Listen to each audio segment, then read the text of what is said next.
జీవితంలో కొన్నిసార్లు మనకు అర్థం కాని ప్రశ్నలు ఎదురవుతాయి. ఎందుకు ఈ కష్టం, ఎందుకు ఈ పరీక్ష అని మనసు అడుగుతుంది. అలాంటి సమయాల్లో కొందరు మనుషులు దేవుడు పంపిన దూతల్లా మార్గం చూపిస్తారు. సాంఖ్యశాస్త్రం ద్వారా ఎంతో మందికి ఆశను ఇచ్చి సమస్యలకు పరిష్కారం మార్గం చూపించిన వ్యక్తి.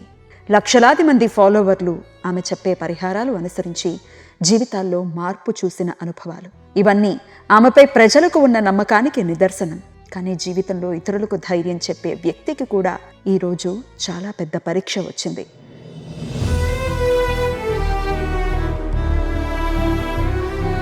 ఇరవై 22 సంవత్సరాలు సంతోషకరమైన దాంపత్య జీవితాన్ని గడిపారు ఆ దంపతులు. ఎంతటి వారైనా విధికి తలవంచక తప్పదు. ఆమె భర్త గారు బాలసత్య ఫణిరాజ్ గారు బ్రెయిన్ ట్యూమర్ కారణంగా ఈ లోకాన్ని విడిచి వెళ్ళిపోయారు. ఇద్దరు ఆడపిల్లలకి తల్లిగా హృదయంలో బాధను దాచుకుని కూడా ఇతరుల బాధను వినటానికి, వారికి దారి చూపించటానికి ముందుకు వచ్చిన ఒక బలమైన మహిళ ఆమె. నా కోసం ఆమె కేవలం గెస్టే కాదు, నేను ప్రేమగా అక్క అని పిలిచే వ్యక్తి. ఇవాళ ఆవిడ అంతరంగాన్ని తెలుసుకునేటటువంటి ప్రయత్నం చేద్దాం. అక్క నమస్తే. అక్క నమస్తే పద్మిని. ఇట్లాంటి ఒక ఇంటర్వ్యూ చేస్తానని కలలో కూడా అనుకోలేదు. I'm so sorry. ఇప్పుడు కూడా మీరు టైం ఇస్తున్నారు. ఐ డోంట్ నో మీరు ఎట్లా రియాక్ట్ అవుతారో నాకు తెలియదు. ఇప్పుడు కూడా టైం ఇస్తున్నారు. Thank you. ఇప్పుడు మీతో మాట్లాడాలి అని ఎందుకు ఇక్కడ దాకా వచ్చాను అంటే, మీ ఇంటి దాకా వచ్చాను అంటే ఎంతమంది అడుగుతున్నారో. నాకు పర్సనల్గా నన్ను అడిగేవాళ్ళు కానీ, మన యూట్యూబ్లో కానీ ఏరి స్రవంతి గారు ఏమైంది ఏమైంది ఏమైంది అని చెప్పి వాళ్ళందరికీ కూడా ఖచ్చితంగా వాళ్ళ హృదయాల్లో మీరు చోటును సంపాదించుకున్నారు. మీ వీడియోలు లేకపోతే ఇది నేను అతిశయోక్తిగా చెప్పట్లేదు, మీ వీడియోలు చూడకపోతే మాకు రోజేంటో వెల్తిగా ఉంటుందని అనే వాళ్ళు కూడా చాలామంది ఉన్నారు. సో వాళ్ళందరి కోసం కూడా ఒక్కసారి మీరు ఎలా ఉన్నారో, అసలు ఏం జరిగిందో చెప్పటం మరి కరెక్టో కాదో నాకు తెలియదు. అందుకని ఇక్కడికి వచ్చాను. అసలు చెప్పాలి. నిజంగా ప్రేమ అనేది ఎట్లా ఉంటుంది అని అంటే వ్యూవర్స్ నుంచి తెలుసుకోవాలనిపిస్తుంది. ఎందుకంటే నాకు కూడా పర్సనల్గా మెసేజెస్, అమ్మ ఈసారి వినాయక చవితి వీడియో రాలేదు, మాకు ఏదైనా స్విచ్ వర్డ్ చెప్తారా, మీరు ఎందుకు చేయలేదో మాకు అర్థం కావట్లేదు అని అంటే, అసలు వాళ్ళు అడిగిన ప్రేమకు ఒకటి మనం చేయలేని సందర్భం ఏంటనే దాని మీద అసలు ఏడుపు అనేది ఆగలేదు. ఆ మెసేజ్ చదివిన తర్వాత వాళ్ళకి నేను రిప్లై కూడా ఇవ్వలేకపోయాను. అంటే సంకటహర చతుర్థి మనం చేయలేదు కదా. ఏకాదశికి అయితే నీకు తెలిసిందే ఎంతమంది వెయిట్ చేస్తూ ఉంటారు. ఇక లైఫ్ నడవాలి. భగవంతుడు ఆయన చేతిలో మన చేయి పెట్టినప్పుడు ఏ దారైనా మంచి దారే కదా, ఆయన తీసుకువెళ్తాడు అని నమ్మకంతో అడుగులు వేయడమే. కానీ ఒక్కొక్కసారి మలుపు ఉంటుంది, అది ఇంత పెద్ద మలుపు ఉంటుంది, ఇంత భయంకరంగా ఉంటుంది. ఒక చీకటి గుహలోకి వెళ్ళిపోతాము వెలుతురు నుంచి అని మాత్రం అనుకోలేదు. కాకపోతే పిల్లలు ఉన్నారు, బాధ్యత అనేది భగవంతుడు ఎందుకనే ఒక సంసారిక జీవితం అనేది ఉండాలి మనిషికి అని చెప్పింది కూడా దీనికేనేమో అనిపిస్తుంది.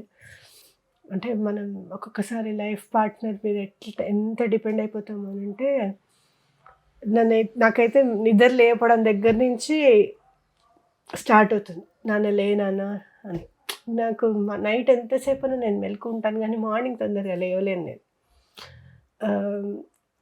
నాన్న లేవాలి, పని ఉంది, ఇంకా మనకి వెళ్ళాలి కదా, నువ్వు కూడా పనులు ఉన్నాయి కదా, ఇక్కడికి వెళ్దాం అనుకున్నాం కదా, అక్కడికి వెళ్దాం అనుకున్నాం కదా. ప్రతిదీ వర్క్ విషయంలో అయితే ఇప్పుడు మార్నింగ్ కూడా అనుకున్నాం, ఒక చిన్న పేపర్ మీద తీసుకొని, చాలా చిన్నగా ఉంటుంది నా హ్యాండ్ రైటింగ్, ఎక్కడికి వెళ్ళాలి, చిన్న బజార్కి వెళ్ళాలా, ఏం కొనాలి, టెంపుల్కి వెళ్ళాలి, ఇవన్నీ సాటర్డే అయ్యేవరకల్లా ఫ్రైడే నైట్ కూర్చొని రాసుకునేవారు అనమాట. చాలా ప్లాన్డ్గా ఉండేవారు. చాలా అసలు అంటే మా జీవితంలో దీనిలో ఆయన పాత్ర లేదు, ఇందులో ఆ పాత్ర లేదు అనుకోవడానికి లేదు. ప్రతి దాంట్లోనూ ఆయన కనపడతారు. అట్లా ఎలా వెళ్ళాలి, ఎలా బ్రతకాలి అనేది మాత్రం ఒక పెద్ద క్వశ్చన్ మార్క్. కానీ పిల్లల్ని ఆలోచిస్తే మాత్రం వాళ్ళని ఒక దారికి తీసుకొని రావాలి. ఇంకా సగం పాపం ఇప్పుడిప్పుడే వాళ్ళు, చిన్నదేమో 10th రాస్తుంది, పెద్దదేమో డిగ్రీ 2nd ఇయర్ నడుస్తుంది. అట్లా ఎంతోమంది జీవితాల్లో వాళ్ళ కష్టాల నుంచి బయటపడడం కోసం స్రవంతి గారితో ఒక్కసారి మాట్లాడదాము అని చాలామంది చూసిన దాఖలాలు మనం ఎన్నో చూసాం.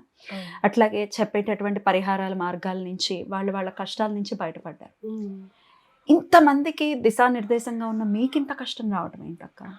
అంటే మనం చూసుకుంటే పద్మిని 2014లో ఆయనకి సడన్గా ఫిట్స్ వచ్చి పడిపోయారు ఆఫీస్లో. అప్పుడు ఫస్ట్ నాకు time first time brain tumour brain అనేది ట్యూమర్ అని డిటెక్ట్ అయినప్పుడు పడిపోయినప్పుడు నాకు కాల్ చేసి ఫణికి ఏమైనా ఫిట్స్ ఉన్నాయా అని అడిగారు. ఫిట్స్ ఉన్నాయా అని అంటే ఫిట్స్ వచ్చినట్టే కదా వాళ్ళ క్వశ్చన్ అడిగారు. అంటే నేను ఇక్కడ దిల్సుఖ్ నగర్ నుంచి ఆయన జాయిన్ చేసిన హాస్పిటల్కి వెళ్ళేటప్పటికి సిటీ స్కాన్ చేసి బ్రెయిన్ ట్యూమర్ అని కూడా వాళ్ళు డిక్లేర్ చేసేసారు. ఇది ఎంత పెద్దగా ఉంది సైజు అని అంటే అసలు అంతవరకు ఆయన ఎట్లా సస్టైన్ అయ్యారు, ఆయన ఎలా లేచి తిరిగారు. ఆ రోజు కూడా కార్ డ్రైవ్ చేసుకుంటూ వెళ్ళారు. మరి ఎక్కడ కార్ డ్రైవింగ్లో కానివ్వు అట్లా ఎప్పుడు రాలేదు. ఆఫీస్లో మీటింగ్ కోసం కూర్చున్న మనిషి ఫిట్స్ వచ్చి పడిపోయారు. మరి 45 మినిట్స్ అసలు మెలకు రాలేదు ఆయనకి. అంతసేపు అన్కాన్షియస్ ఉన్నారు. అసలు కాన్షియస్లోకి వస్తారా లేదా అనేది కూడా డౌట్ ఉండింది అనమాట.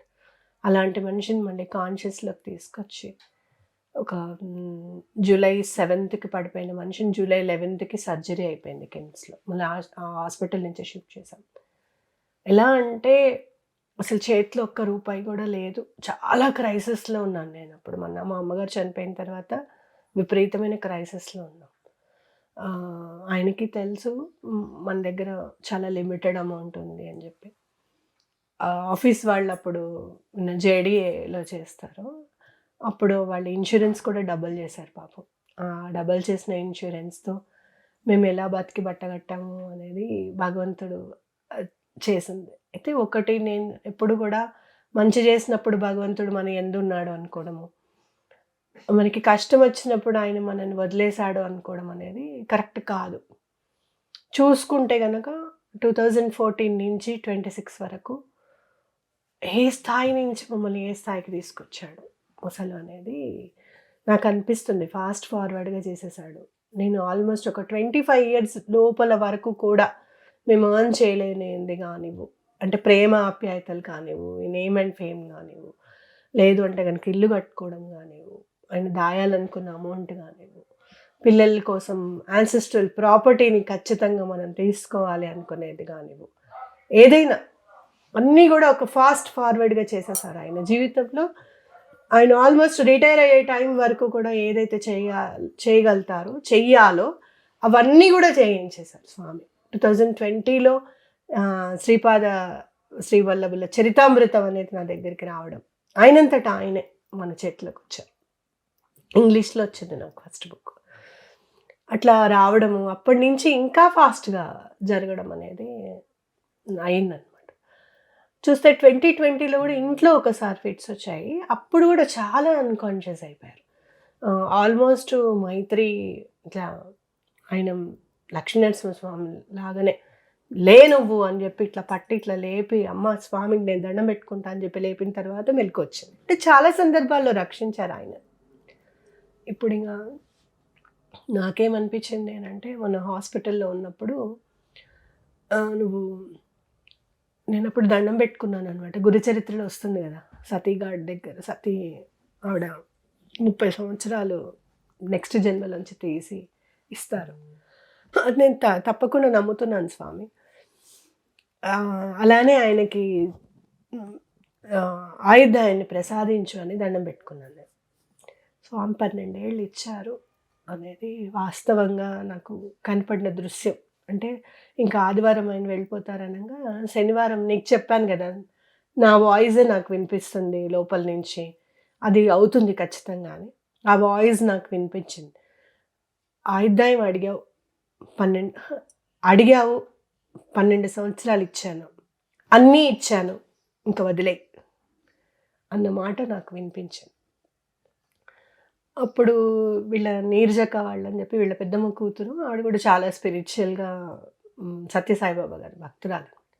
ఆవిడ వచ్చి నువ్వు వదిలితే కానీ వాడు ప్రాణాన్ని వదిలేడు స్రవంతి, నువ్వు గట్టిగా చేసుకోవాలి మనసు, వాడు ఎంత ఇబ్బంది పడుతున్నాడో చూస్తూనే ఉన్నావు కదా అంటే, ఇంకా ఆల్మోస్ట్ ఇక్కడ గుచ్చేశారు, వెంటిలేషన్ పెట్టడం అవన్నీ జరిగాయి.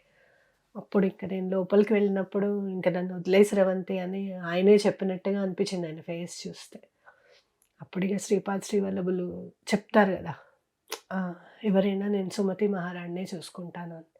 ఆయనకి చెప్పాను, ఒకవేళ నువ్వు తల్లిగా నన్ను చూసుకుంటే కనుక ఆయన నీ తండ్రి కాబట్టి తండ్రికి ఎక్కడ నువ్వు సముచిత స్థానాన్ని ఏర్పరచగలుగుతావు, నీ ఒళ్ళోనే కూర్చోబెట్టుకుంటావో పక్కనే కూర్చోబెట్టుకుంటావు, నీ ఇష్టం స్వామి అని చెప్పి ఈ దండం పెట్టుకోవడం. ఇంకా ఆ రోజే ఆయన వెళ్ళిపోవడం అనేది జరిగింది. అయితే ఇదంతా ఏంటంటే నమ్మకం ఉంది మీకు ఈ కష్టం రాకూడదు కదా అని అంటే, భగవంతుడు ఆయుర్దాయం అనేది మన కర్మ ఫలితాన్ని బట్టి ఇస్తాడు అనేది మనకు అందరికీ తెలిసిందే. నాకు అన్యాయం జరిగింది కాబట్టి భగవంతుడు కాదు అని అనుకోవడం కరెక్ట్ కాదు. స్టిల్ ఆయనని సేవ్ చేశారు అనేది మాత్రం ఖచ్చితంగా అనుకుంటాను. అంటే ఆయన మంచం మీద ఉండి ఇబ్బంది పడి అందులో చాలా యాక్టివ్గా ఉంటారు బావగారు, నీకు తెలిసిన విషయం కదా. నేను ఇలా చేయించుకుంటున్నాను అనే ఫీలింగ్ లేకుండా లాస్ట్ మినిట్ వరకు ఆయన హ్యాపీగా ఉన్నారని చెప్పి మాత్రం ఖచ్చితంగా చెప్పగలుగుతాను. సుమారు మే నుంచి అనుకుంటా కొంచెం ఎక్కువ సఫర్ అయ్యారని చెప్పుకోవచ్చు. మా అబ్బాయి బార్సాలు అయినప్పుడు కూడా చాలా యాక్టివ్గా, ఎంతో ఆనందంగా. మీ అబ్బాయి ఫంక్షన్ లాస్ట్ మేము కలిసి వెళ్ళడం ఎక్కడికైనా చాలా యాక్టివ్గా, చాలా పడుతూ ఆ రోజు నేను ప్రెగ్నెంట్ అని చెప్పినప్పుడు కూడా ఆయన ఎంత ఆ ఫోటో కూడా నేనే తీశాను అరుణాచలంలో. ఎంతో ఆప్యాయంగా పలకరించడం కానీ, చాలా ప్రేమ. మీరెంత ప్రేమగా మనుషుల్ని చూస్తారు అంతకంటే ఎక్కువ ప్రేమగా చూస్తారు. ఎప్పుడు మంచి వాళ్ళనే తీసుకెళ్ళిపోవాలని అనుకుంటాడు దేవుడు. అది నిజంగా అన్ఫేర్, అసలు నిజంగా అన్ఫేర్. నిజంగా అది తలుచుకున్నప్పుడల్లా చాలా బాధ అనిపిస్తుంది. 8 నెలల నుంచి ఆయన పడిన సఫరింగ్ ఒక పక్క, మీరు పడుతున్నటువంటి సఫరింగ్ ఒక పక్క. నేను కనులారా చూసాను, చాలా దగ్గరగా చూస్తూ ఉన్నాను కదా. మీరు మొక్కని దేవుడు లేడేమో, మొక్కని దేవుడు లేడు, అడగని అంటే ఏ చెట్టు చూసినా, ఏ పుట్ట చూసినా, ఏది చూసినా మీరు దండం పెట్టుకునేవారు, మీకోసం దండం పెట్టుకునేవారు. మీకు దగ్గరగా ఉన్నవాళ్ళు ఆవిడకి ఎంత కష్టం ఇవ్వకు అని చెప్పి. నాకు కూడా అదే అనిపించింది, ఏంటి అసలు ఎవరు పలకకపోవడం ఏంటి అని అనిపించింది. కానీ మీరు ఇప్పుడు చెప్తుంటే ఆయన సఫరింగ్ నుంచి బయటకు వచ్చారని 100% వాస్తవం, అందులో ఎటువంటి డౌట్ లేదు. అసలు ఏం చెప్పాలో తెలియదు అక్క. ఆయన సఫరింగ్, అట్లా సఫర్ అవుతున్న వాళ్ళు చాలా మంది ఉంటారు. సో దాని నుంచి బయటపడని వాళ్ళు కూడా చాలా మంది ఉంటారు. ఇప్పటికి ఇది జరిగి ఎన్ని రోజులు అయిపోయిందక్క? 20 ఈయనకి సఫర్ అవ్వడం బావగారు 22nd ఫిబ్రవరి అప్పటి నుంచి కూడా మీరు మనిషి అవ్వట్లేదు. మీకు ఇంకా అసలు జ్వరం కానీ కోల్డ్ కానీ అలాగే ఉంది. మీరు దీని నుంచి బయటకు రావడం అంటే అది ఆషామాషి విషయం కాదు. ఇప్పుడు కూడా ఇట్లా అడుగుతున్నాను అని అనుకోకండి. మీలా సఫర్ అయ్యే వాళ్ళు చాలా మంది ఉంటారు. ఎట్లా ధైర్యాన్ని పెంపొందించుకోవాలక్క? నేను ఫస్ట్ మీకు ఎవరికైనా కానీ నేను సజెషన్ ఇచ్చేది ఏంటి అని అంటే, మన దగ్గర ఎప్పుడు కూడా డబ్బు అనేది చాలా జాగ్రత్తగా, చాలా అంటే చాలా జాగ్రత్తగా ఖర్చు పెట్టడం అనేది చాలా ఇంపార్టెంట్. అలా నేను డబ్బుకి చాలా గౌరవం ఇచ్చానని మాత్రం ఖచ్చితంగా చెప్పుకోగలుగుతాను. అసలు ఎంత ప్లాన్డ్ అంటే బావగారు, నాకు ఏప్రిల్లో నేను హార్స్కోప్ చూసుకున్నప్పుడు నేను డిసైడ్ అయ్యాను, నాకు చాలా ఖర్చు ఉంటుంది అని అనుకొని చాలా హీలింగ్స్ చేసుకున్నాను. చాలా నిజంగా చెప్పాలంటే నేను ఏప్రిల్ ఎండింగ్ నుంచి ఆగస్ట్ వరకు కూడా ఓన్లీ 1.5 అవరే పడుకున్నాను. అర్ధరాత్రి 3:30 నుంచి 5 వరకు పడుకుంటాను నేను. నువ్వు నాకు ఎంత శక్తి ఇస్తావో ఆ గంటన్నరలో నాకు రీఛార్జ్ చేసే బ్యాటరీని నేను మాత్రం కష్టపడాలి, నాకు క్యాష్ ఉండాలి నా దగ్గర, నాకు అర్థమవుతుంది అని చెప్పి నేను చాలా కష్టపడ్డాను. మంచి మంచి కేసెస్ చేశాము, హీలింగ్స్కి కానీ దేనికి కానీ. అసలు ఎవ్వరికి కూడా అవ్వని పనులు జరిగాయని మాస్టర్ గారు హెల్ప్ చేస్తూ చాలా. అసలు ఎందుకు చెప్తున్నాను అని అంటే, మనకు ఒంట్లో బాగాలేనప్పుడు తల్లిదండ్రులు కూడా మన వాళ్ళు కాదు. మనకి డబ్బు అవసరం వచ్చినప్పుడు నా జీవితంలో నేను ఖచ్చితంగా చూసిన మాట, మన తల్లిదండ్రులు కూడా మన వాళ్ళు కాదు. అది ఎవరైనా కానీ. అంటే ఒక పెళ్లి చేసుకున్న తర్వాత మన మీద అయిష్టత ఆ పిల్లల మీద కూడా వెళ్ళిపోతుంది అనేది ఖచ్చితంగా నేను నమ్ముతాను. మన మీద ఇష్టత ఉంటే వాళ్ళు ఇష్టపడతారు. మన మీద అయిష్టత ఉందనుకో, ఆటోమేటిక్గా మనం చేసుకున్న వాళ్ళ మీద, కన్న కొడుకులైనా సరే వాళ్ళ మీద కూడా అయిష్టత అనేది ఏర్పాటు అయిపోతుంది. అది ఎందుకు ఏంటి అనేది అట్లనే ఉంది మా లైఫ్లో. ఇంత జరిగితే నేను ఓన్లీ ఇప్పుడున్న క్రైసిస్లో నేను ఓన్లీ చాలా చిన్న అమౌంట్ వాళ్ళ దగ్గర నుంచి నేను హెల్ప్గా పొందాను. అయితే ఎందుకు చెప్తున్నాను మీకు అని అంటే, హెల్త్ ఇన్సూరెన్స్ చాలా ఇంపార్టెంట్. తిన్నా తినకపోయినా ముందు హెల్త్ ఇన్సూరెన్స్ చేయించుకోవడం అనేది చాలా ఇంపార్టెంట్. ఈ క్రైసిస్లో ఓన్లీ ఆయనను చూసుకోవడం మాత్రమే నేను ఎందుకు చేయగలిగాను అని అంటే, ఒకటి హెల్త్ ఇన్సూరెన్స్ వల్ల, ఒకటి నేను దాచుకున్న డబ్బు వల్ల, ఒకటి నేను కష్టపడి హారోస్కోప్స్ని నమ్మొద్దు చేద్దాం అనుకుంటాం కదా మనము, కానీ కాదు మనకి డబ్బు అవసరం ఉంటుంది అని చెప్పి నేను ముందుగానే ప్లాన్ చేసుకొని అట్లీస్ట్ ఆ డబ్బుని సమకూర్చుకోవడం వల్ల ఏం జరిగింది అంటే, ఆయనని ఇబ్బంది పడకుండా మనం సాగనంపగలిగామనేది ఖచ్చితంగా చెప్పుకోవచ్చు. మన ప్లాన్స్తో పాటు భగవంతుడు కూడా ఎట్లా హెల్ప్ చేశాడు అని అంటే, ఫిబ్రవరి 16th ఆయన జాయిన్ చేశాం కదా, మళ్ళీ ఫిబ్రవరి 14th ఇన్సూరెన్స్ ఓకే అయింది ఈ సంవత్సరం. అంటే ఏ డబ్బు కూడా ఆయన ప్రేమను కానీ ఆయనను కానీ అందించలేదు, తీసుకురాలేదు. కానీ మనిషి వెళ్ళిపోయాడురా బాబు అని చెప్పి మానసికంగా మనస్ఫూర్తిగా ఏడవడానికి మాత్రం ఆ సెక్యూరిటీ అనేది మనకి హెల్ప్ అవుతుంది అన్నగా. సో అందరికీ కూడా నేను చెప్పేది ఏంటి అని అంటే, ఈ క్రైసిస్లో మనకి హెల్త్ ఇన్సూరెన్స్ ఒకటి ఇంపార్టెంట్. హెల్త్ కూడా మనం ఎలా ప్లాన్ చేసుకుంటున్నాం, మనం అసలు ఏం తింటున్నాం, ఉన్నది ఒక జిందగీరా తినేసేయాలి అనేది కాకుండా మనం జాగ్రత్తగా మనం పిల్లల కోసం మనం హెల్త్ని ఎట్లా కాపాడుకుంటున్నాం అనేది కూడా మనం చూసుకోవాలనేది ఖచ్చితంగా చెప్పుకోవచ్చు. ఆన్ దట్ నోట్ అక్క, ఏ బ్యాడ్ హ్యాబిట్ లేదు ఆయనకి. ఒక్కపడి తినరు, స్మోక్ చేయరు, డ్రింక్ చేయరు, ఎవరిని బాధ పెట్టరు, అసలు మాటలతో ఎవరినైనా కించపరచాలని కూడా అనుకోరు. ఎంతసేపు జోవియల్గా ఉండటము, నవ్వించటము, నవ్వటం, ఇది తప్ప ఏం లేదు. ఆయనకు రావడం ఏంటక్క? ఆయనకి రావడం అంటే భగవంతుడు మంచి సోల్ని చూస్ చేసుకుంటాడు అనేది ఖచ్చితంగా చెప్పుకోవచ్చు పద్మిని. నాకు అనిపిస్తుంది లాస్ట్ అంటే నేను హీలింగ్లో చూసింది కానీ లాస్ట్ జన్మలో ఏంటనేది నేను చూస్తే కనుక, ఆయన ఒక మాంక్, ఆయన ఒక సాధువు క్రితం జన్మలో. అయితే కోపం ఎక్కువగా ఉండేది, ఫుడ్ మీద ఎక్కువ ఇంట్రెస్ట్ ఉండేది. దానివల్ల ఆయనకి మోక్షం అనేది రాలేదు అని చెప్పి ఉందన్నమాట. ఈ జన్మలో చూసుకుంటే కనుక ఆల్మోస్ట్ 2014 వరకు కూడా పండి గారు వేరు, విపరీతమైన కోపం ఉండేదన్నమాట. అది తగ్గింది 10 yearsలో, ఆ కోపం తగ్గింది. నన్ను పెళ్లి చేసుకున్న 10 yearsలో కోపం చాలా తగ్గింది. ఈ ఫుడ్ మీద కూడా అట్లనే నేను ఇంట్రెస్ట్ ఉండేది. అసలు నాకు జనరల్గా వంట చేయడం అంటే పెద్దగా ఇంట్రెస్ట్ ఉండేది కాదు, కానీ ఆయన కోసం నేను నేర్చుకున్నాను ప్రతిదీ కూడా. నార్త్ ఇండియన్వి కానీ ఏదైనా కసైన్స్ కానీ ఇంట్లో చేసుకొని తినడం అనేది ఇంట్రెస్ట్ ఆయనకు చాలా. సో మేబీ ఆ కాస్త లైఫ్ని తీసుకెళ్ళి మోక్షం ఇవ్వడానికే భగవంతుడు తీసుకున్నాడేమో అని అనిపిస్తుంది నాకు. ఎన్నేళ్ళక్క మీ వైవాహిక జీవితం? 22 years. ఫిబ్రవరి 1st 22 years. చాలా అసలు నాకు ఒక తల్లిదండ్రులు లేరన్న మాట నాకు ఎక్కడ వినిపించలేదు. పెళ్ళైన తర్వాత మా అమ్మ తిడుతుందండి అని కనుక నేను చెప్తే,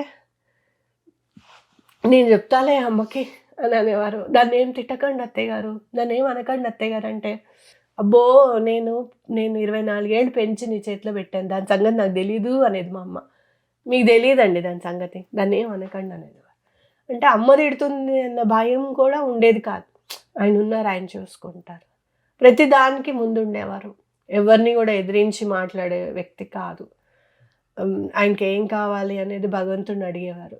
ఇది ఇలా అవ్వేటట్టు చూడమ్మా, కొంచెం మనం స్పిరిచువల్లోకి వచ్చి మనం దండం పెట్టుకుంటూ అవుతుంది అనుకున్నప్పుడు ఇది ఇలా అయ్యేటట్టు చూడమ్మా అని చెప్పి చెప్పేవాడు. కానీ ఆన్ ద నోట్ నేను మాత్రం ఒక విషయం చెప్పాలనుకున్నాను పద్మిని. భర్త లేడు అని అంటే ముందు చుట్టూ ఉన్న వాళ్ళందరూ ఈ 10th day గురించి ఆలోచించడం అనేది చాలా అసలు చాలా పెయిన్ఫుల్ సిచ్యుయేషన్ అన్నమాట. డెఫినెట్లీ. అందునోటి నేను ఒకటి చెప్పాలనుకున్నా. చాలా అంటే పంచప్రాణాలు ఎంత ఇంపార్టెంటో ఆడదానికి పసుపు కుంకుమలు కూడా అంతే ఇంపార్టెంట్. ఎప్పుడు కూడా నేను అనుకున్నాను, ఎందుకు పసుపు కుంకుమలు నేను పుట్టినప్పటి నుంచి 6 నెలల పిల్లప్పటి నుంచి మనకి అన్నప్రాసం చేసిన దగ్గర నుంచి బొట్టు పెడతారు, నాది నేనెందుకు త్యజించాలి అనేది ఆడవాళ్ళు ఎప్పుడు కూడా అది తీసుకొచ్చుకోవాలి మైండ్లో. కానీ నేను పోయిన తర్వాత నాకు అనిపించింది, ఇట్స్ అ గ్రాటిట్యూడ్ నోట్. ఆయన కోసం నా ప్రాణానికి మించినవి కూడా ఆయన కోసం నేను త్యజించగలుగుతాను అనేది నేను చేస్తున్నాను అని అనిపించింది. కానీ ఇంతట్లో కూడా మరి వాళ్ళకి ఏమో అనిపించదేమో అనిపిస్తుంది నాకు. ఆడవాళ్ళకి శత్రువులా? లేదు అంటే కనుక ఈ టాపిక్ని మనిషిని హింసించడానికి దాన్ని ఏమంటారు, అదొక ఊతంగా తీసుకుంటారా? అంటే దీన్ని బాధ పెట్టాలి అంటే ఇది ఒక ఆయుధం మనకి. ఇప్పుడు నీ దగ్గర ఏం లేదు అనేది మనం చెప్పాలి ఇప్పుడు అనేది ఒక ఆయుధంగా తీసుకుంటారా? నువ్వు పెళ్ళైపోయిన తర్వాత నీ ఇంటికి వస్తారు నీ కూతురే కదా, నీ కూతురికి నువ్వు చెప్తావా మెట్టెలు తీసేసేయి, మాయ గారు మెట్టెలు తీసేయమన్నారు, సూత్రాలు తీసేయమన్నారు అని చెప్పారు మా అత్తయ్య గారు నాకు. అట్లా నువ్వు నీ కూతురికి చెప్పగలుగుతావా? మంగళవారం మొహం చూడవండి అని చెప్పండి అని చెప్పి మా మేనత్తకి చెప్పి పంపించారు. వాళ్ళని నేనేం అనడం లేదు, కాకపోతే నేను అడ్వైజ్ చేస్తున్నా. ఇది చూసిన వాళ్ళకి అర్థమవుతుంది కదా, అది చాలా తప్పు. అంటే ఆల్రెడీ చాలా ఇబ్బంది పడిపోతూ ఉంటుంది ఆడది. ముందు అసలు మనిషి పోయిన దగ్గర నుంచి కూడా అసలు గాజులతో పని లేదు, ఈ బొట్టుతో ఇక పని లేదు అనేది మానసికంగా చాలా హింసించేస్తుంది మనిషి. అలాంటిది ఇంకా హింసించడం ఏంటా అనేది నాకు అర్థం కాదు. అసలు ఈ రోజుల్లో కూడా ఇంకా అట్లా ఉందా అనేది నాకు అర్థం కాదు. ఒకవేళ ఆ మనిషి మీద మీకు విపరీతమైన ప్రేమ ఉంటే కానీ, ఇప్పుడు నేను అదే అనుకున్నా, నువ్వేదైనా నీకు ప్రాణం కావాలా కుంకుమ పెట్టమంటావా ఇప్పుడు అని అంటే కుంకుమే పెట్టమని అడుగుతాం కదా, అంతే కదా. భగవంతుడు చాయిస్ ఇచ్చాడు అనుకో, బతుకుతావా కుంకుమ పెట్టుకుంటావా అని అంటే లేదు కుంకుమే పెట్టండి అని అంటాం. అలాంటిది అంత ప్రాణానికి మించింది కూడా నేను ఆయన కోసం త్యజించాను అని అంటే ఆయనకి నేను ఇచ్చే హానర్, గ్రాటిట్యూడ్ ఉందే కదా. చిన్నది చాలా భయపడిపోయింది నన్ను చూసి, దానికి ఏం చేయాలో ఏం చెప్పాలో నాకు అర్థం కాల. నువ్వు ఎందుకు గాజులెట్ పెట్టుకోవచ్చు కదా మమ్మీ, నువ్వు ఎందుకు కుంకుమ పెట్టుకోవచ్చు కదా మమ్మీ అంటే, ఉండమ్మా నేను తర్వాత మాట్లాడతానులే అని ఆ రోజు దాని దగ్గర తీసుకొని నేను చెప్పాను, నాన్న డాడీకి మనం ఇచ్చే గ్రాటిట్యూడ్, నేను ఇచ్చే గ్రాటిట్యూడ్, నువ్వు అట్లా ఫీల్ అవ్వద్దని చెప్పా. కానీ ఈ బాధ అయిన కుటుంబాల్లోనూ లేని కుటుంబాల్లోనూ, నేను మొన్న తారక రామారావు గారు వాళ్ళ వైఫ్ది కూడా ఇంటర్వ్యూ చూశాను. హారతి ఇవ్వద్దు, నువ్వు బొట్టు పెట్టుకోవద్దు, ఇవన్నీ చాలా బాధ అనిపించేస్తాయి, హ్యూమిలేషన్గా అనిపిస్తుంది. అయిన వాళ్ళే చెప్తే ఎట్లా? ఏదో బయట వాళ్ళు ఏదో చెప్పారంటే పోను అనుకోవచ్చు, బయట వాళ్ళే బాగుంటారు అక్క, అయిన వాళ్ళు ఎలా చెప్పడం అనేది ఆశ్చర్యం అనిపిస్తుంది నాకైతే నిజంగా. ఎట్లా కోపప్ చేయాలి ఈ బాధని? వాళ్ళని ఏం అనలేము, గట్టిగా మాట్లాడలేము. అంటే గట్టిగా మాట్లాడేస్తుంది ఇప్పుడే అని కూడా అదో బాధ. మళ్ళీ నేను ఆవిడ చూసారు నేను తీస్తుంటే, చేస్తున్న పని అదే కదండి అంటే మళ్ళీ కన్ఫర్మేషన్, నేను చెప్పానండి అని చెప్పి. చిన్నపిల్లల ఏబిసిడీలు నేర్చుకుంటున్నారా? ఆయనకి మా మామయ్య గారికి కాల్ చేసి, నేను చెప్పాను శ్రవంతికి తీసేయమని. ఏమిటది? ఏం తీసేయమంటున్నావు? నువ్వేం తెచ్చిచ్చావు నాకు? నువ్వేం తీసేయమంటావు? నువ్వు నాకు ఆయనకి ఒంట్లో బాగాలేనప్పుడు నువ్వేం చేసావు? మేము చూసాం కళ్ళారా. ఏం చేయలేదు. 2 సార్లు వచ్చావు. 2 సార్లు వచ్చి నువ్వు 5 స్టార్ చాక్లెట్లు బిస్కెట్లు కొనిస్తే అయిపోయిందా? కాదు కదా. నేను నేనేం అడగలేదు. 8 నెలల హాస్పిటలైజేషన్ అంటే రీహాబిలిటేషన్ లో ఉండటం కానీ 8 నెలల నుంచి ఇంచుమించుగా కదా. అప్పటి నుంచి ఎన్నిసార్లు వచ్చారు వాళ్ళ? 2 టైమ్స్ వచ్చారు. 2 టైమ్స్ వచ్చారు. నేను అందుకనే మీకు చెప్తున్నా, రాకపోవడానికి కారణం అయిష్టత. మనుషులం అంటే అయిష్టత. ఎందుకు ఇష్టపడని పరిస్థితి. నేను నిజానికి బయటదాన్ని. నేను చాలా మందిని చూసాం కదా ఆ రోజు, ఎక్కి ఏడ్చారు నిజంగా. ఆయన అరుణ్ ఉన్నాడు, ఒకటే సింపుల్. అరుణ్ వచ్చాడు డెడ్ బాడీతో, ఆయన మాతో పాటు అంబులెన్స్ అంటే పాపం తన బండి మీద వచ్చి ఎంత ఇబ్బంది పడిపోయాడు. విపరీతమైన చలి ఆ రోజు, ఏమిటో అసలు చలికాలంలో ఉన్నంత చలి ఉంది ఆ రోజు. అరుణ్ వచ్చాడు, వాళ్ళు వెళ్ళిపోయారు. మేము రేపు పొద్దున్న వస్తాం. సరే ఓకే. ఆయనని ఇష్టపడకపోవడం ఏంటి? ఆయన ఇష్టపడకపోవడం అంటే ఆయన నన్ను ఇష్టపడ్డారు కాబట్టి.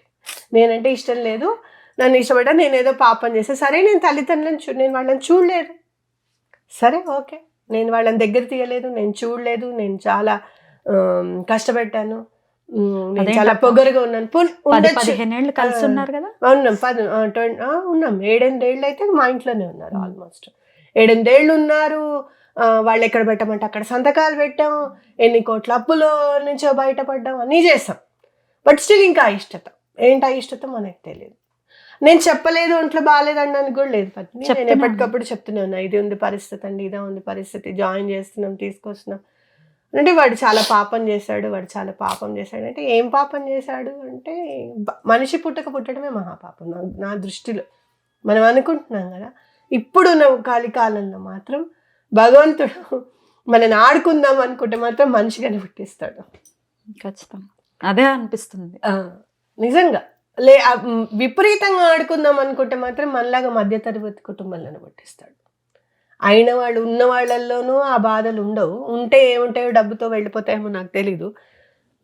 చాలా కింద స్థాయిలో ఉన్న వాళ్ళ దాంట్లో అయితే వాళ్ళందరూ వచ్చేసి, నేను ఎంతో మందిని చూసాను, అరే మా పొలం పేపర్లు పెట్టండిరా, మా పొలం పేపర్లు పెట్టండిరా, బతుకుతాడేమో చూద్దాం అని హాస్పిటల్లో నేను మాట్లాడుకుంటుంటే ఆశ్చర్యం అనిపించింది.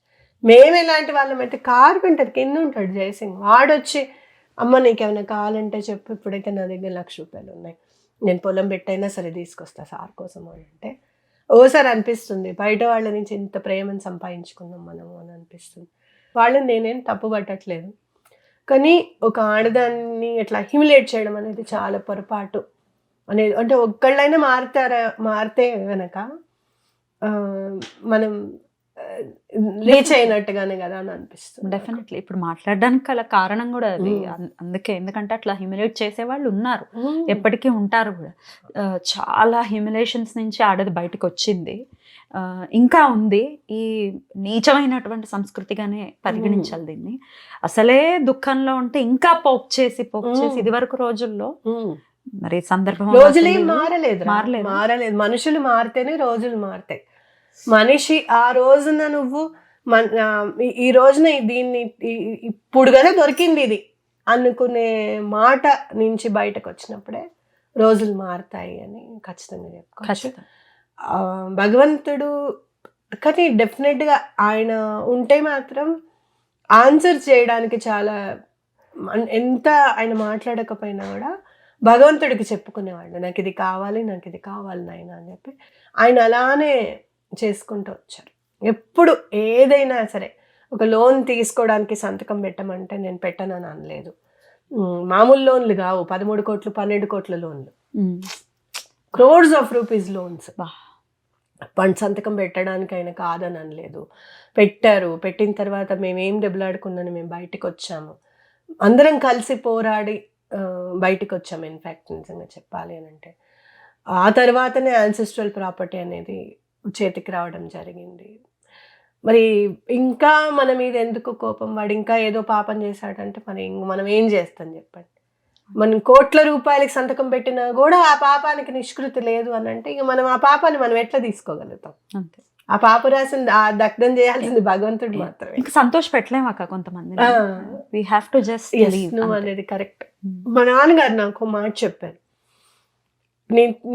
నువ్వు నాలాగా తయారవుతున్న అవసరం అంతే నువ్వు అంటే. ఎందుకు నాన్న అంటే, నేను అలానే అందరినీ సంతోష పెట్టాలి, అందరినీ సాటిస్ఫై చేయాలి అని చెప్పి నేను చాలా కోల్పోయాను అంతే. నువ్వు అదే దారిలో నడుస్తున్నావు, నువ్వు అందరినీ సాటిస్ఫాక్షన్ చేయలేవు. కరెక్ట్. ఒకళ్ళ వైపు మాట్లాడాలంటే ఇంకొకళ్ళకి ఎనిమినే అవుతావు.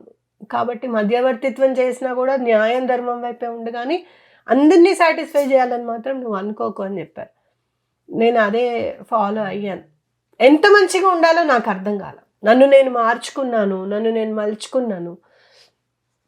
నేను ఒక షార్ట్ కూడా చేశాను మన వేదముద్ర న్యూమరాలజీలో. నువ్వు వాళ్ళకి నచ్చక కాదు, నువ్వంటే అసూయ, అందుకని మనం ఏం చేయలేం దానికి. ఇంకా కరెక్ట్. అది ఎందుకు వచ్చిందో, అది ఎందుకు జనరేట్ అయిందో, వాళ్ళు లేని వాళ్ళు చిన్నప్పటి నుంచి ఏమన్నా చూడలేదా, వాళ్ళ దగ్గర ఇప్పుడు ఏమన్నా లేదా అంటే, నిజంగా చెప్పాలంటే ఒక్క స్టెప్ నేను కిందకే ఉంటాను. సరే వాళ్ళకి మోపిల్లలు ఉన్నారు, మనకు మోపిల్లలు లేరు. వాళ్ళు చిన్నప్పటి నుంచి బోల్డ్ డబ్బు చూస్తారట, పోనీ వాళ్ళ దృష్టిలో మేము అంత చూడలేదేమో. అయినా సరే మన మీద ఇంకా ఏదో కోపం ఉంది అని అంటే మనం ఏం చేస్తాం? ఏం చేయలేము. జస్ట్ మూవ్ ఆన్, లీవ్ అంతే. అంతే. పాజిటివ్ గా మీకు సపోర్ట్ చేసిన వాళ్ళకి ఏమైనా ఈ సందర్భంగా would you like to say? డెఫినెట్గా చెప్తాను. ఒక్కటి మాత్రం ఖచ్చితంగా, నాతో ఒక అమ్మాయి అంది, భగవంతుడికి ఇంత దగ్గరగా ఉన్నారు మీరు, మీకే ఇంత కష్టాన్ని ఇచ్చాడంటే మమ్మల్ని ఏం చూస్తాడు ఇంకా దేవుడు అని నా మాటకు మాత్రం నేను ఒకటి చెప్తా. అసలు నేను యూట్యూబ్లోకి రావడానికి కారణం శ్రీపాద శ్రీవల్లభులు. ఇలానే ఒకరోజు తీసి ఓపెన్ చేసి శ్రీపాద శ్రీవల్లభుల్ది చదువుతున్నప్పుడు నేనెందుకు వెళ్ళకూడదు యూట్యూబ్కి, నేను చేయకూడదు, వీడియోస్ చేయకూడదు అనే ఆలోచన వచ్చి నేను ముందుకు వచ్చాను. అప్పుడు స్వామి నాకు హెల్ప్ చేశారు, నాకు థాట్ ఇచ్చారు. ఇదేంటంటే జీవితంలో ఒక ప్రాసెస్, కర్మని నేను అడ్డు రాను అని చెప్పారు స్వామి, కానీ దాన్ని మాత్రం షార్టన్ చేస్తాను, లేదు అంటే కనుక ఆ టైంలో నీకేమేం కావాలో చూసుకొని నిన్ను తండ్రిలాగా కాపాడుకుంటాను అని చెప్తారో అది నా జీవితంలో నాకు జరిగింది. ఒకరోజు నేను ఇలానే 2014 ముందు నేను ఒక షాప్ ముందు నుంచుంటే, నీ సూత్రాలు తీసి అమ్మి నువ్వు తిరుపతికి వెళ్ళు, నువ్వు తిరుపతికి వెళ్తున్నావు కదా, ఆ సూత్రాలు తీసి అమ్మి నువ్వు తిరుపతికి వెళ్ళాను అన్నారు ఒక అతను ర్యాండమ్గా. అసలు అతన్ని చూస్తే అసలు పిచ్చివాడు అనుకుంటాం. నేను అప్పుడు ఆయనకి సర్జరీ అయిన తర్వాత చేయించుకున్నాను. వెంటనే మా చెల్లెలకి ఫోన్ చేశాను, అక్క ఆ పని చేయకనంటే, లేదు నేను ఇది పని చేస్తానని చెప్పాను. మామూలు రోల్డ్ గోల్డ్ సూత్రాలు తీసుకున్నాను, అవి అమ్మేసి డబ్బు చేసుకుని దాంతోనే తిరుపతి వెళ్ళి తిరుపతిలో హుండీలో వేసి అంతా చేశాను. అది నేను 2020లో శ్రీపాద చరితామృతం చదివితే వస్తుంది, స్వామి సూత్రాలు తీసుకొని వెళ్ళి అమ్మి రా అని చెప్పి. ఆయన అప్పటి నుంచి మన వెనుక ఉండి నీకేం కావాలి అనేది, మా అమ్మ దత్తాత్రేయ స్వామికి విపరీతమైన భక్తురాలు, అసలు 9 సార్లు కంటిన్యూగా అధ్యాయం చదివేది. మా ఇంట్లో అఖండం అలానే వెలిగి ఉండే. ఆవిడ దత్త పౌర్ణమి రోజే పోయిందమ్మ. మేబీ ఆవిడ ఆవిడ అలా ఉంది కాబట్టి మా జీవితాల్లోకి వచ్చి నన్ను కూడా ఉద్ధరించాలనుకున్నారేమో స్వామిని అనిపిస్తుంది. ఎప్పుడు కూడా భగవంతుడి మీద నమ్మకాన్ని మాత్రం కోల్పోవద్దు.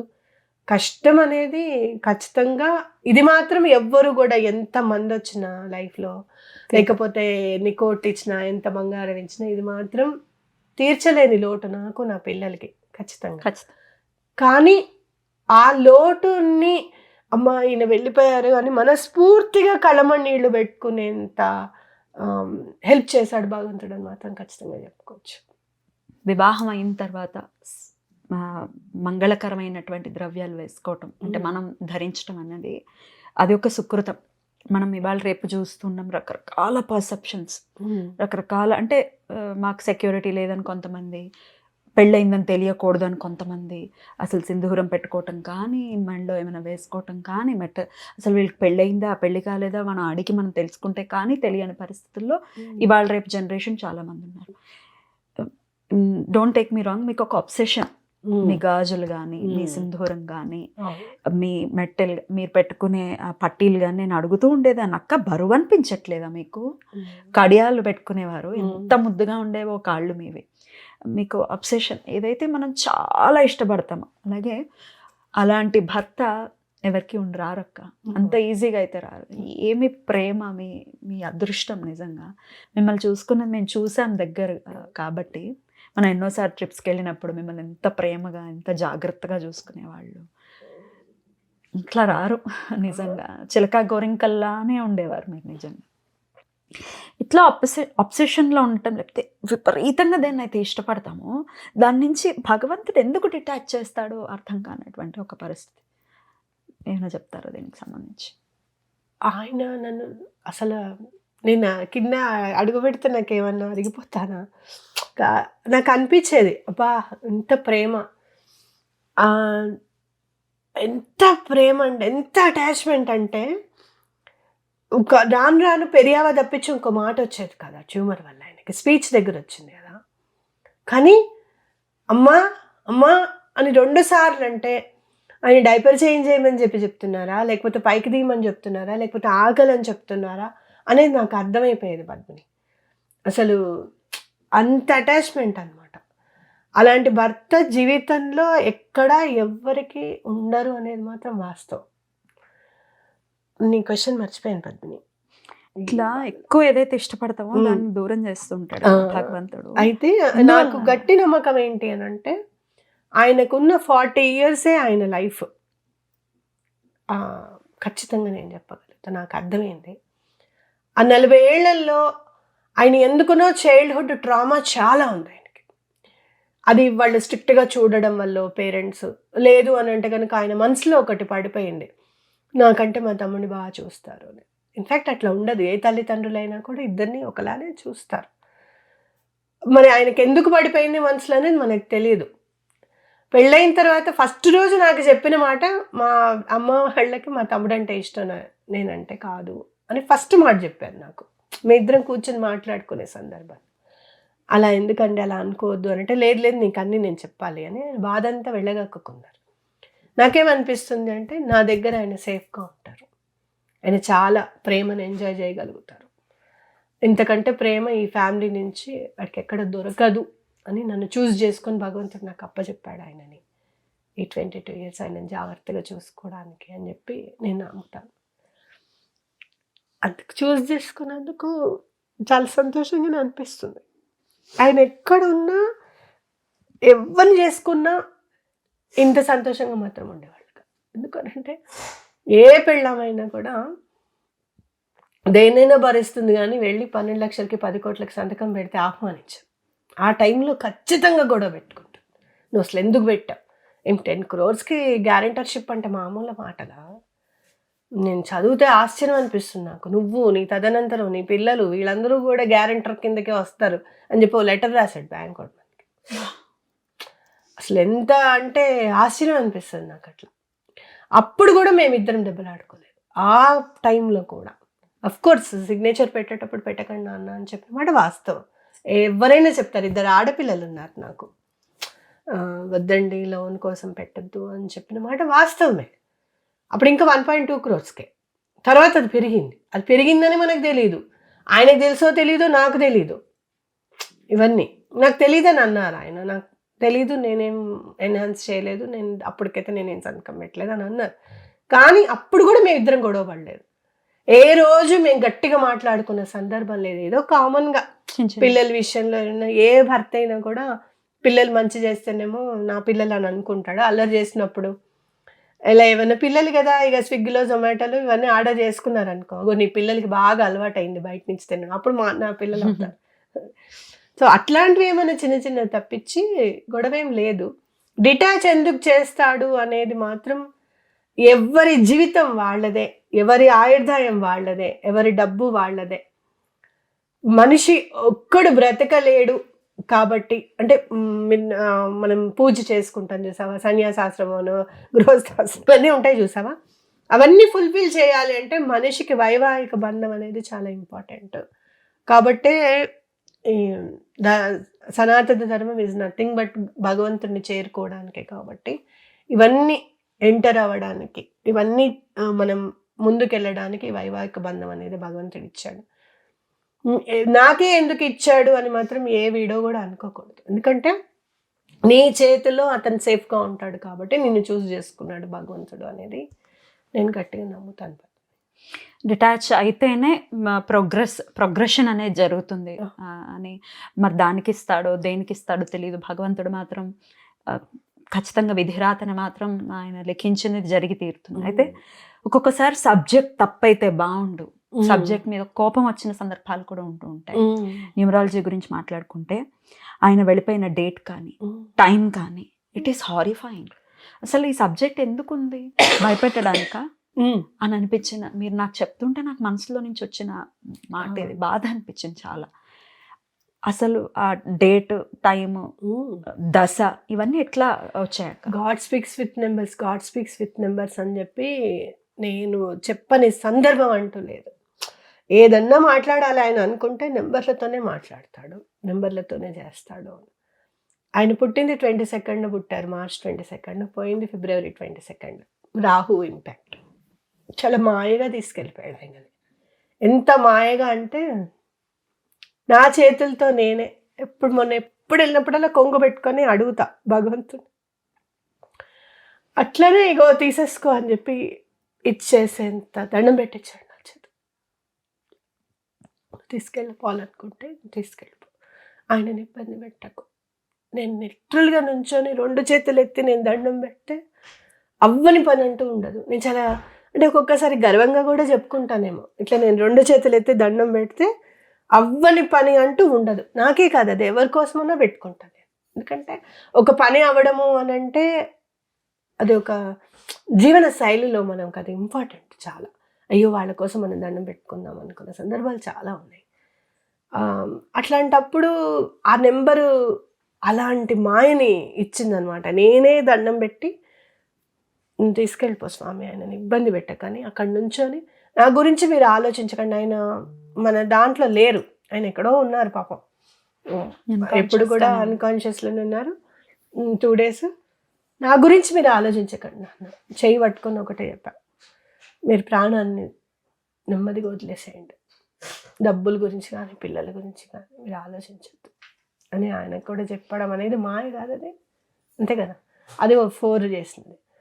7 అయితే మమ్మల్ని మేము ఎక్కడికి వెళ్ళినా 7 వదలలేదు మమ్మల్ని ఈ 10 yearsలో. అంటే కేతువు పట్టుకుని నుంచున్నాడు, ఎప్పుడు టైం దొరుకుతుందో ఎప్పుడు తీసుకువెళ్ళిపోదాం, he's waiting for his time అనమాట. మేము ఎక్కడికన్నా హోటల్స్కి వెళ్తే 07 వచ్చేది మాకు వెయిటింగ్ నెంబర్, లేదు అంటే బల్ల నెంబర్ 7 వచ్చేది. మేము వెళ్తే ఎక్కడికన్నా రూమ్స్ ఉంటే అది 7 వచ్చేది. మేము ఈ అపార్ట్మెంట్లో రెంట్కున్నాము, అది 7. అట్లా అన్నీ 7. ఆ రోజు ఆయన పోయింది 7:54.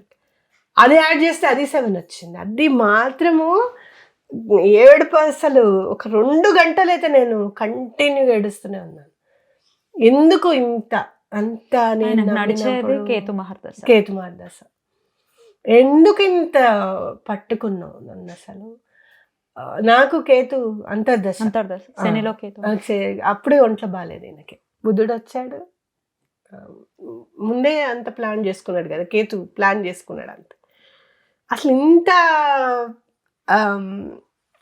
అలా ఎలా చేస్తున్నావు నువ్వు, అలా ఎలా ప్లాన్ చేసుకున్నావు నా దగ్గర నుంచి తీసుకోవడానికి, అంత అన్యాయం నీకు నేను ఏం చేశాను, నెంబర్స్ అని చెప్పాను, నేను అంత నమ్మానే. చివరికి నేను తిరుపతి మెట్లెక్కినప్పుడు కూడా మొన్న అందరూ నమో నారాయణ వెంకటేశ అనుకుంటాను, నేను అలా అనుకోలే. 1 2 3 లెక్క పెట్టుకుంటే 2.5 hours నేను శ్రీవారి మెట్లు ఎక్కేసా. నీకు తెలుసు కదా కాలు ఉంటుందని, బట్ స్టిల్ నేను ఎక్కేసా. నెంబర్స్ని నమ్మా నేను. Numbers, God speaks with numbers. ఆ నెంబర్స్ అనుకుంటే భగవంతుడితో మాట్లాడినట్టే అని చెప్పి 1 2 3 4 5 6 అని 100 మెట్లు ఎక్కిన తర్వాత కూర్చోవడం, 100 మెట్లు ఎక్కిన తర్వాత కూర్చోవడం, ఇట్లా నెంబర్స్ లెక్క పెట్టుకుంటే అంత నేను నమ్మినందుకు నువ్వు నన్ను ఇంత ఇచ్చేస్తావా అసలు అని చాలా బాధపడ్డాను అసలు.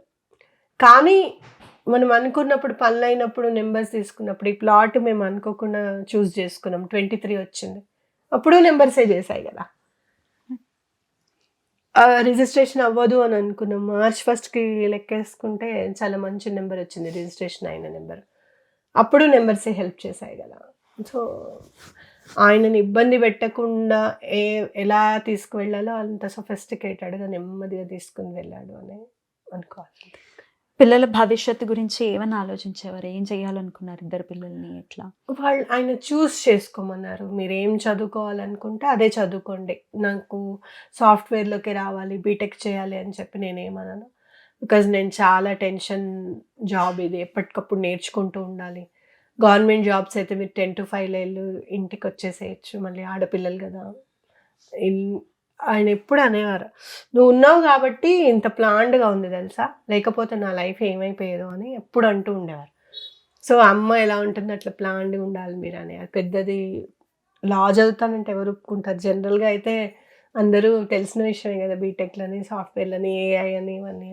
చిన్నది కూడా ఏం చదవాలనుకుంటున్నాను అంటే నేను సైకాలజీ చదువుతాను నాన్న అని చెప్పింది. దానికి కూడా ఓకే చేశారు. బాగా చదువుకోండి, బాగా సంపాదించుకోవాలి, పేరు ఉండాలి, కలిసి ఉండాలి ఎప్పుడు మీరు. మాకు రిలేషన్స్లో సరైన ఇది లేదు, మీరిద్దరు ఎప్పుడు కూడా కలిసి ఉండాలని చెప్పేవారు. మెయిన్ ఎప్పుడు అదే చెప్పేవారు. ఆయన లేరు అని అంటే నమ్మసఖ్యం కానటువంటి ఒక విషయం ఇది. నమ్మలేం, ఉన్నారనే అనిపిస్తోంది, ఇంకా ఇదేమైనా కలేమో అని అనిపిస్తోంది. ఒకవేళ ఆయన కనుక ఇది చూస్తున్నట్టయితే ఇంకేమైనా చెప్పాలని అనుకున్నది ఏదైనా ఉందా? ఎప్పుడు కూడా పిల్లల గురించి ఆలోచించేవారు, నా గురించి బాగా ఇంకా రెస్ట్ తీసుకో, పడుకో, నైట్ మొబైల్ చూస్తే ఎంత కోపమో అసలు. నేను హీలింగ్ చేస్తున్నాను అన్న అంటే ఏం చేస్తున్నావో ఏమో, ఎందుకు అంత కష్టపడుతున్నావో ఏమో, నాకేం నువ్వు చెప్పట్లేదు అని అనేవారు. ఇప్పటికి డబ్బులు అవసరం అవుతుందని నేను చెప్పలేను కదా. ఒకటే చెప్తా, ఆయన ఇచ్చింది జాగ్రత్తగా నేను పెట్టుకుంటా, పిల్లల్ని బాగా చదివిస్తానని మాత్రం చెప్పగలుగుతా.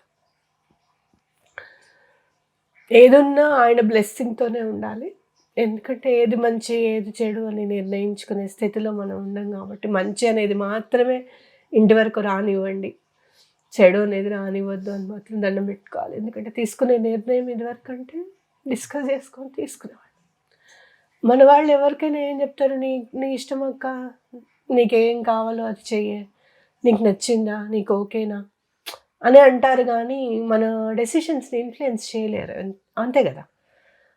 కాబట్టి ఆ డెసిషన్ మేకింగ్ అనేది కరెక్ట్గా జరిగేటట్టుగా చూడండి అని చెప్పి మాత్రం ఖచ్చితంగా దండం పెట్టుకుంటా. ఆన్ అండ్ అరౌండ్ ఇటువైపే ఉంటారు పాపం. పిల్లలంటే చాలా ప్రాణం, నేనంటే చాలా ప్రాణం. ఆయన ఇంత బాధపడుతున్నారా అనిపిస్తుంది నాకు ఒక్కొక్కసారి. ఖచ్చితంగా.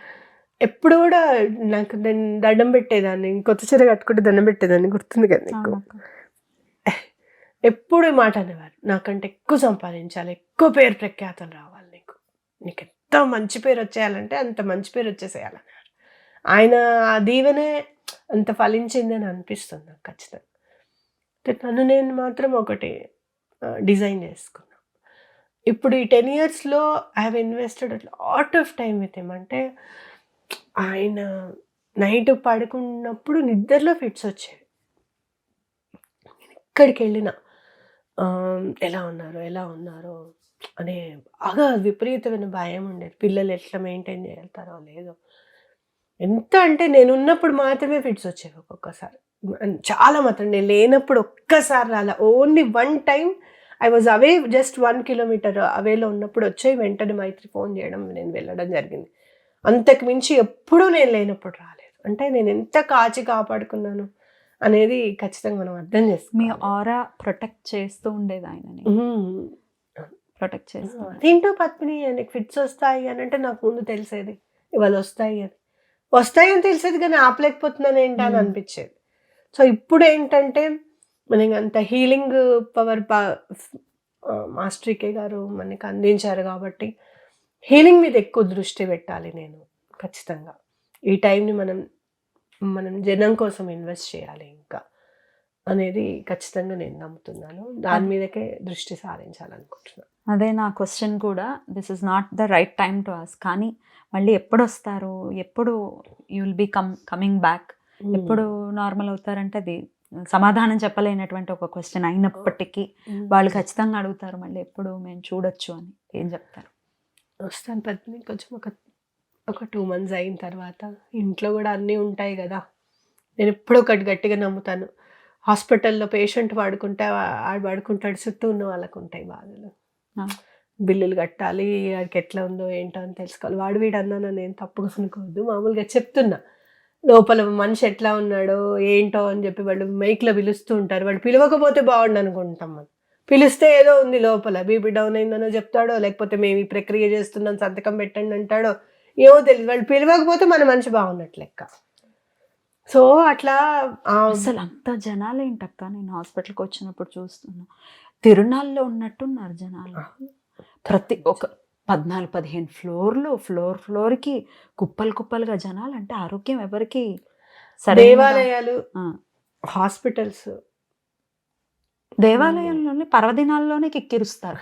మామూలు అప్పుడు పాప పంతులు గారిని దేవుడిని చూసేవాడు, నాదుడు ఉండడు. ఈ హాస్పిటల్స్ అలా కాదు. ఏంటి అసలు అలా అసలు వెళ్ళాడిపోతున్నారు అసలు. నేను చూసాను కదా, మేము ఒక్కళ్ళమే 7 daysలో బయటకు వచ్చాం ఐసీయూ నుంచి. ఒక్కొక్కళ్ళు అయితే 25 days నుంచి ఉన్నామండి, 30 days నుంచి ఉన్నామండి, వెంటిలేటర్లోనే ఉన్నారండి.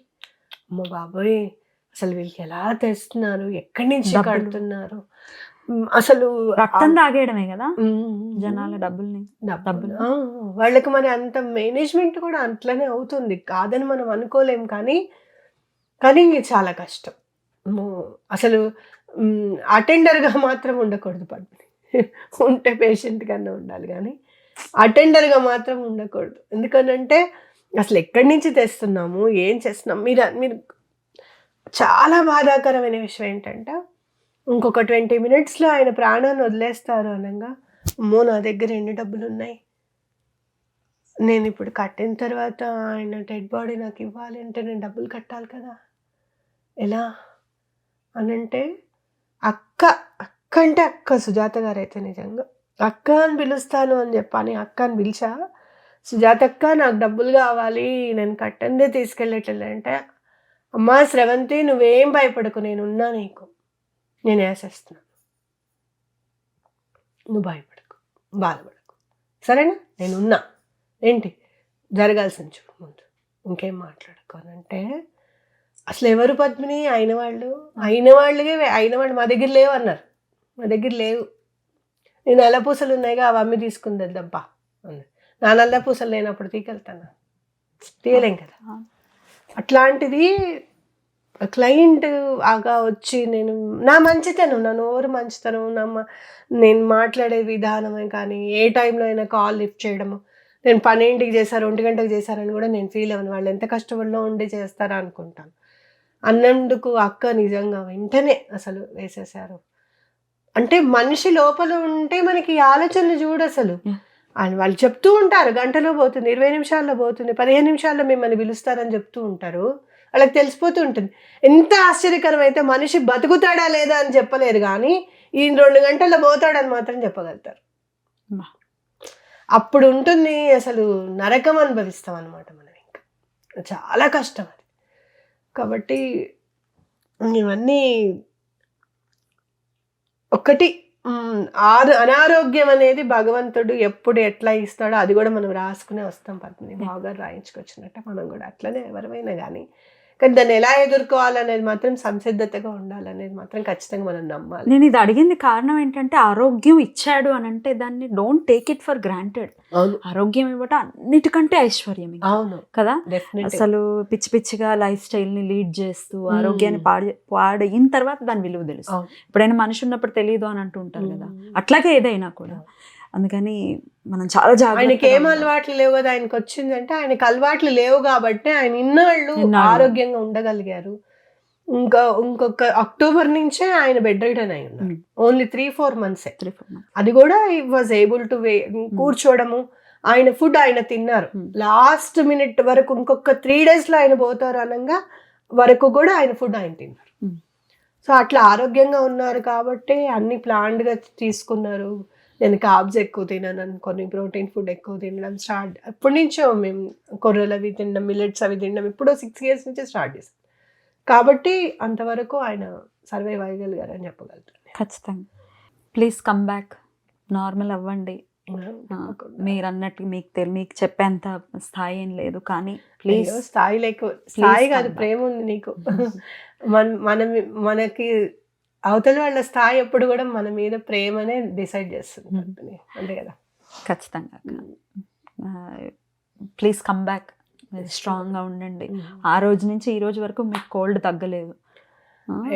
వచ్చేస్తుంది, ఏడుపు రాకుండా ఎలా ఉండదు కదా. But take care of your health. మీరు సంతోషంగా ఉండాలి. మీకు బోల్డంత మంది ఆశీర్వాదం ఉంది, బోల్డంత మంది ప్రేమ ఉంది. So please come back. పిల్లలు డెఫినెట్గా జాగ్రత్త. Thank you. ప్లీజ్. మేమందరం ఉన్నాం అక్క, మేము ఉంటే లోటేం తీరదు కానీ అట్లా ఎంత చిక్కిపోయారు తెలుసా ఈ 10 రోజుల్లో. మీరు తినాలి, స్ట్రాంగ్ ఉండాలి వాళ్ళ కోసం, పిల్లల కోసం. Please come back. వస్తే నాకు కూడా ఇవన్నీ డైవర్ట్ అవుతారు. మీ ద్వారా ఎంతో మంది ఉపశమనం పొందిన వాళ్ళు కొన్ని వేలల్లో ఉన్నారు. వాళ్ళ కోసం అయినా రండి. వాళ్ళ సపోర్ట్ మీకు తెలుసు. ఎప్పటికప్పుడు మా శ్రవంతి గారు మీకు మొన్న పెళ్లి రోజు అప్పుడు కూడా ఎంత మంది విష్ చేశారో, అన్ని కమెంట్స్. సో అట్లా మిమ్మల్ని ప్రేమించే వాళ్ళు వేలల్లో ఉన్నారు. వాళ్ళ కోసం ప్లీజ్ కమ్ బ్యాక్. తప్పకుండా. స్టే స్ట్రాంగ్ అక్క. Thank you. ఓకే, నమస్తే అక్క.